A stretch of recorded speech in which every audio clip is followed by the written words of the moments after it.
Hi HTML in 60 seconds. For example HTMLன்றது பாடியில் இருக்க போன்ஸ் மாரி அது வந்து வெப்பேஜ்க்கு ஒரு ஸ்ட்ரக்சர் கொடுக்கும். HTML மோஸ்ட்டாக வெப்பேஜ் க்ரியேட் பண்ணுறதுக்கு யூஸ் பண்ணுவாங்க. HTMLனால் என்னென்னா hyper text markup language. Hyper டெக்ஸ்ட்னால் ஒரு டெக்ஸ்ட் வந்து லிங்காக ஒர்க் ஆகும். மார்க்அப் லாங்குவேஜ் மீன்ஸ் அது வந்து அந்த டெக்ஸ்ட் எப்படி இருக்கணும், எப்படி ஸ்டைல் பண்ணணும், எப்படி ப்ரெசென்ட் பண்ணணுன்றது தான் hyper text markup language. HTML work பண்ணுறதுக்கு நமக்கு ஒரு என்விரான்மெண்ட் தேவைப்படும். லைக் நம்ம HTML நார்மலாக நோட் பேட்லேயே ஒர்க் பண்ணிக்கலாம், இல்லைனா VS கோட் விஷுவல் ஸ்டுடியோ கோட்லேயே ஒர்க் பண்ணிக்கலாம். நான் இப்போ வந்து விஷுவல் ஸ்டுடியோ கோடில் ஒர்க் பண்ணி விஷுவல் ஸ்டுடியோ கோட் ஓப்பன் பண்ணிவிட்டு நான் நியூ ஃபோல்டர் இல்லைனா ஓப்பன் ஃபோல்டர் கொடுத்து நம்மக்கிட்ட இருக்க எந்த ஃபோல்டர் வேணால் ஓப்பன் பண்ணிக்கலாம்.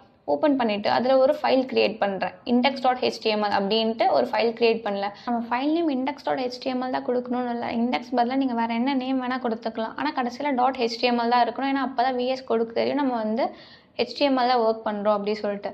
நான் அந்த ஃபைல் ஓப்பன் பண்ணிவிட்டு doctype HTML அப்படின்னு கொடுக்குறேன். doctype HTML எதுக்குன்னா அது வந்து ப்ரௌசர் கிட்ட சொல்லும் நம்ம HTML ஃபைலில் ஒர்க் பண்ணுறோம் அப்படின்னு சொல்லிட்டு.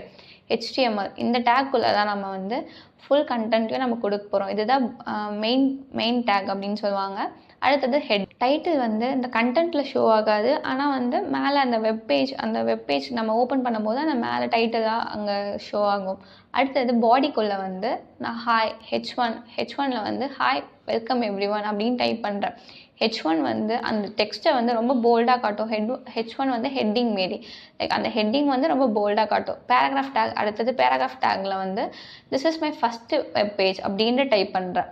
இது என்ன பண்ணுன்னா இந்த பேராகிராஃப் டேக் வந்து நம்ம இதில் வந்து எவ்வளோ லென்த்தியான கண்டென்ட் வேணால் நம்ம ரைட் பண்ணிக்கலாம். லைக் வந்து நமக்கு இந்த பேராகிராஃப் டேக்கில் நம்ம ஒரு 10 லைன் கூட ரைட் பண்ணிக்கலாம்.